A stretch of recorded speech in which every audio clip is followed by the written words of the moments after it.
Joy is always the accompaniment of a task successfully accomplished. An undertaking completed, or a piece of work done, always brings rest and satisfaction. When a man has done his duty, he is light-hearted and happy, says Emerson, and no matter how insignificant the task may appear, the doing of it faithfully and with whole-souled energy always results in cheerfulness and peace of mind. Of all miserable men, the shirker is the most miserable, thinking to find ease and happiness in avoiding difficult duties and necessary tasks, which require the expenditure of labor and exertion. His mind is always uneasy and disturbed. He becomes burdened with an inward sense of shame, and forfeits manliness and self-respect. He who will not work according to his faculty, let him perish according to his necessity, says Carlyle.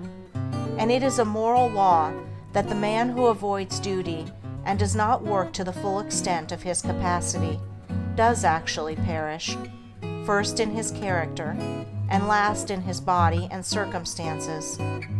Life and action are synonymous, and immediately when a man tries to escape exertion, either physical or mental, he has commenced to decay. On the other hand, the energetic increase in life by the full exercise of their powers, by overcoming difficulties, and by bringing to completion tasks which called for the strenuous use of mind or muscle. How happy is a child when a school lesson, long labored over, is mastered at last. The athlete, who has trained his body through long months or years of discipline and strain, is richly blessed in his increased health and strength, and is met with the rejoicings of his friends when he carries home the prize from the field of contest. After many years of ungrudging toil, the heart of the scholar is gladdened with the advantages and powers which learning bestows.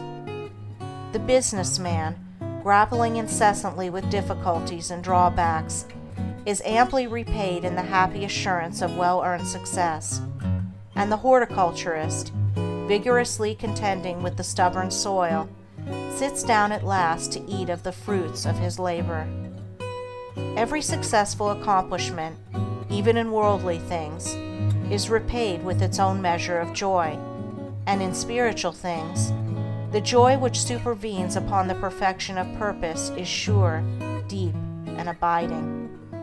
Great is the heartfelt joy, albeit ineffable, when, after innumerable and apparently unsuccessful attempts, some ingrained fault of character is at last cast out to trouble its erstwhile victim and the world no more.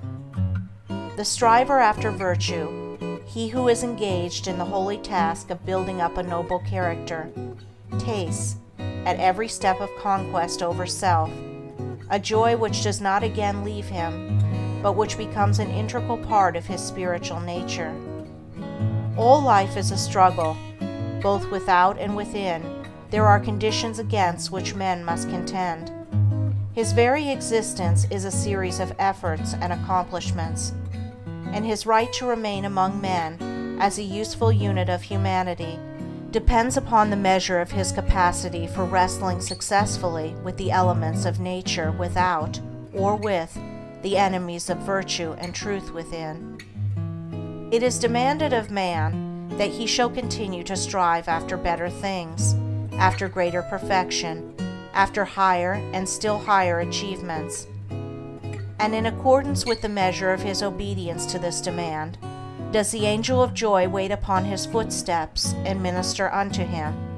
For he who is anxious to learn, eager to know, and who puts forth effort to accomplish, finds the joy which eternally sings at the heart of the universe.